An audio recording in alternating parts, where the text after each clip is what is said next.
தளபதி விஜய் சொந்தங்கள் அனைவருக்கும் வணக்கம். உங்கள்ட்ட 2 முக்கியமான விஷயம் ஷேர் பண்ணுங்க. அதுக்காக தான் இந்த பதிவு. அதாவது என்னன்னா, எல்லாரும் நெறைய பேர் அதாவது டிஎம்கேக்காரங்க, மற்ற கட்சி சேர்ந்தவங்கலாம் என்ன சொல்லுவாங்கன்னா, விஜய வந்து அரசியல்ல களமிறக்கி விட்டதே பிஜேபி தான் அப்படின்னு சொல்லுவாங்க. அதாவது பிஜேபியுடைய பி டீம் அப்படின்னு சொல்லுவாங்க.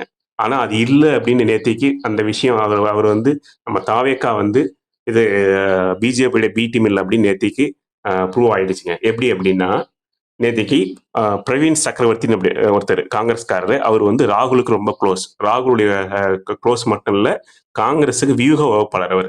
அவர் வந்து நேத்திக்கு தாவேக்க தலைவர் நம்ம அண்ணன் விஜய் வந்து மீட் பண்ணியிருக்காரு.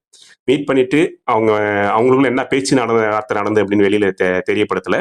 அது அநேகமா வந்து கூட்டணி சம்பந்தப்பட்ட விஷயமா இருக்கும் அப்படின்ற மாதிரி சொல்றாங்க.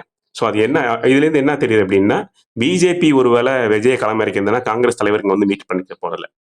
சரி, ஓகே. இப்போ ஒருவேளை வந்து அப்படி விஜய் அவர்களும் மீட் பண்ணியிருக்க போறதில்ல காங்கிரஸ் தலைவர். ஸோ இதுலேருந்து என்ன விஷயம் புரியுது அப்படின்னா, கண்டிப்பா பிஜேபி வந்து அண்ணன் விஜய் வந்து அரசியல்ல இறக்கலன்றது களம் இறக்கல அப்படின்றது தெரியுது. ஸோ ஒரு விஷயம் அதுங்க. இன்னொரு விஷயம் வந்து நேத்திக்கு நாஞ்சில் சம்பத் அப்படின்னு மிக சிறந்த திராவிட கழக பேச்சாளர். அதாவது வந்து என்னன்னா திராவிட கழகம் சாரி திராவிட கழகம் இல்ல, திராவிட கட்சிகளின் பேச்சாளர் அவர்.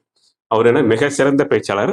அவரு திமுக சார்பா பேசியிருக்காரு. அப்புறம் இதுல மதிமுக இருந்தாரு. அந்த கட்சிக்காக நிறைய மேடைகள் ஏறி இருக்காரு. அதுக்கு முன்னாடி இருந்து அவர் சிறு வயதிலேருந்தே பேசிட்டு தான் இருக்காரு. நிறைய மேடைகள் பேசியிருக்காரு. சூப்பரா பேசுவார் அவருங்க.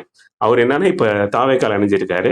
நம்ம கொள்கைகள் எல்லாம் வந்து மக்கள்கிட்ட போய் சேர்க்கறதுக்கு நாஞ்சில் சம்பத் அவர்கள் ரொம்ப யூஸ்ஃபுல்லா இருப்பாருன்னு நான் நினைக்கிறேன்.